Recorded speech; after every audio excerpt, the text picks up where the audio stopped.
ಕನ್ನಡಿಗರು ಪುಣ್ಯಕೋಟಿಯನ್ನು ನೆನಪಿಸಿಕೊಳ್ಳುವುದಕ್ಕೆ ಕಾರಣಗಳಿವೆ. ಪುಣ್ಯಕೋಟಿಗೆ ಸತ್ಯವೇ ತಾಯ್ತಂದೆಯಾಗಿತ್ತು. ಹಸಿದ ಹೆಬ್ಬುಲಿಯು ಅಡ್ಡಗಟ್ಟಿದಾಗ ಕಂದನನ್ನು ನೋಡಿ ಬರುವೆರೆಂದು ವಚನವಿತ್ತು. ವಚನ ಪಾಲನೆ ಮಾಡಿದ ಪುಣ್ಯಕೋಟಿಯ ಕತೆ ಶ್ರೀಸಾಮಾನ್ಯ ಅರ್ಥ ಮಾಡಿಕೊಳ್ಳಬಹುದಾದ ಉಪನಿಷತ್ತು. ಅನಾಮಿಕ ಕವಿ ವಚನ ಪಾಲನೆಗೆ ಪುಣ್ಯಕೋಟಿಯನ್ನು ರೂಪಕವಾಗಿ ಬಳಸಿ ಅಮರನಾಗಿದ್ದಾನೆ. ಯುರೋಪಿನ ಹ್ಯಾಮಲಿನ್ ಪಟ್ಟಣ ಕನ್ನಡ ನಾಡಿನ ಬೊಮ್ಮನಹಳ್ಳಿ ಆಯಿತು. ಅದೊಮ್ಮೆ ಇಲಿಗಳ ಸಾಮ್ರಾಜ್ಯವಾಗಿತ್ತು. ಇಲಿಗಳ ಕಾಟದಿಂದ ಜನರು ನರಳಿದಾಗ ಕಿಂದರಿ ಜೋಗಿಯೊಬ್ಬ ಕಾಣಿಸಿಕೊಂಡು ಊರನ್ನು ರಕ್ಷಿಸಿದ. ಆದರೆ ಊರಿನ ಮುಖಂಡ ಜೋಗಿಗೆ ನೀಡುವೆನೆಂದಿದ್ದ ಹೊನ್ನಿನ ನಾಣ್ಯಗಳನ್ನು ನೀಡಲಿಲ್ಲ, ವಚನ ಪಾಲನೆ ಮಾಡಲಿಲ್ಲ. ಕಿಂದರಿಯನ್ನು ಬಾರಿಸಿದ ಮಾತ್ರಕ್ಕೆ ಅಷ್ಟೊಂದು ದೊಡ್ಡ ಮೊತ್ತವನ್ನು ನೀಡಲಾಗದು ಎಂದು ನಿಂದಿಸಿದ. ಮತ್ತೆ ಜೋಗಿ ಕಿಂದರಿಯನ್ನು ಬಾರಿಸಿದ. ಜೋಗಿಯ ಕಿಂದರಿಯ ಮಾಂತ್ರಿಕ ಸಂಗೀತಕ್ಕೆ ಆಕರ್ಷಿತರಾದ ಊರಿನ ಮಕ್ಕಳು ಜೋಗಿಯನ್ನು ಹಿಂಬಾಲಿಸಿ ಬೆಟ್ಟದ ಗುಹೆಯನ್ನು ಪ್ರವೇಶಿಸಿದರು. ಮಕ್ಕಳನ್ನು ಕಳೆದುಕೊಂಡ ಜನರು ಗೋಳಾಡಿದರು. ವಚನ ಪಾಲನೆ ಮಾಡದ ಮುಖಂಡನನ್ನು ಶಪಿಸಿದರು. ಇದು ಕುವೆಂಪು ಅವರ ಲವಲವಿಕೆಯ ಕನ್ನಡದಲ್ಲಿ ರೂಪುಗೊಂಡು ವಚನ ಪಾಲನೆಯ ಮಹತ್ವವನ್ನು ಹೇಳುವ ಕಥನ ಗೀತೆ. ವಚನ ಪಾಲನೆಯ ಕುರಿತು ಅಮೆರಿಕದ ಕೃಷಿಕ ಕವಿ ರಾಬರ್ಟ್ ಫ್ರಾಸ್ಟನ ವಿಚಾರಗಳನ್ನು ಕೇಳೋಣ.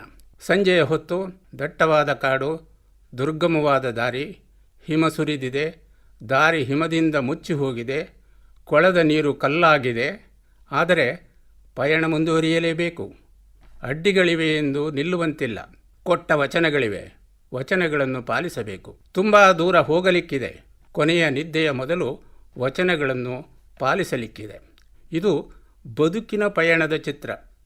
ಅಡ್ಡಿ ಆತಂಕಗಳಿವೆ, ಆದರೆ ವಚನ ಪಾಲನೆ ಮಾಡುವುದು ವ್ಯಕ್ತಿಯ ಕರ್ತವ್ಯ. The woods are lovely, dark and deep. I have promises to keep and miles to go before I sleep. ಸಮಸ್ಯೆಗಳಿದ್ದರೂ ದೇಶ ಪ್ರಿಯವಾದುದು, ಸುಂದರವಾದುದು.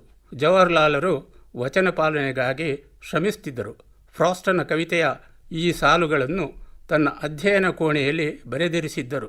ನಡೆಯಬೇಕಿದ್ದ ದಾರಿಯನ್ನು ನೆನಪಿಸುವ ಸಾಲುಗಳಿವು. ಕನ್ನಡ ನಾಡಿನ 12ನೇ ಶತಮಾನದ ವಚನಕಾರರಲ್ಲಿ ಬಸವಣ್ಣನದು ಎತ್ತರದ ವ್ಯಕ್ತಿತ್ವ, ಎತ್ತರದ ಸ್ಥಾನಮಾನ. ಬಸವಣ್ಣ ಶುಭ್ರ ಜೀವನದ ಪ್ರತಿಪಾದಕ. ಮಾತು ಆಭರಣದಂತೆ ಆಕರ್ಷಕವಾಗಿರಬೇಕು, ಸ್ಫಟಿಕದಂತೆ ಶುಭ್ರವಾಗಿರಬೇಕು, ಮಾತಿನಿಂದ ತೇಜಸ್ಸು ಹೊಮ್ಮುತ್ತಿರಬೇಕು, ದೇವರು ಮೆಚ್ಚಿ ಹೌದು ಹೌದು ಎನ್ನುವಂತಿರಬೇಕು. ಇಷ್ಟು ಸಾಕಾಗುವುದಿಲ್ಲ. ಕೂಡಲ ಸಂಗಮ ದೇವನೊಲಿಯಬೇಕಾದರೆ ಸ್ಫಟಿಕದಂಥ ಮಾತು ಸಾಲದು. ಆಭರಣದಂತೆ ಆಕರ್ಷಕವಾಗಿದ್ದರೂ ಪ್ರಯೋಜನವಾಗದು. ತೇಜಸ್ಸು ಇದ್ದರೂ ಕೂಡಲ ಸಂಗಮ ದೇವನೊಲಿಯಲಾರ. ಕೂಡಲ ಸಂಗಮ ದೇವನೊಲಿಯಬೇಕಾದರೆ ನುಡಿದಂತೆ ನಡೆಯಬೇಕು. ನುಡಿ ಬೇರೆಯಲ್ಲ, ನಡೆ ಬೇರೆಯಲ್ಲ. ನುಡಿ ಬೇರೆ, ನಡೆ ಬೇರೆ ಆದರೆ ಸಮಾಜವು ನಿಂತ ನೀರಿನಂತೆ ಕೊಳೆಯುತ್ತದೆ. ಬಸವಣ್ಣನಿಗೆ ವಚನ ಪಾಲನೆಯಂತೆ ಚಲನಶೀಲತೆಯು ಪ್ರಿಯವಾದ ಮೌಲ್ಯ. ಬಸವಣ್ಣನ ವಚನಗಳು ಕೂಡಲ ಸಂಗಮ ದೇವನ ಅಂಕಿತದಲ್ಲಿವೆ. ಇದರಲ್ಲಿರುವ ಕೂಡು ಪದವು ಒಟ್ಟಾಗುವುದನ್ನು ಸೂಚಿಸುತ್ತದೆ. ಸಂಗಮವು ಒಟ್ಟಾಗಿ ಮುಂದುವರಿಯುವುದನ್ನು ಧ್ವನಿಸುತ್ತದೆ. ಚಲನಶೀಲತೆಯನ್ನು ತನ್ನ ವಚನಗಳ ಅಂಕಿತದಲ್ಲಿ ಕಾಣಿಸುವ ಬಸವಣ್ಣ ವಚನ ಪಾಲನೆಯನ್ನು ದೈವತ್ವಕ್ಕೇರಿಸಿದ ಚಿಂತಕ. ನಾಗರಿಕತೆ ಕೇವಲ ಸ್ಪರ್ಧೆಯನ್ನು ಪ್ರೋತ್ಸಾಹಿಸಬಾರದು.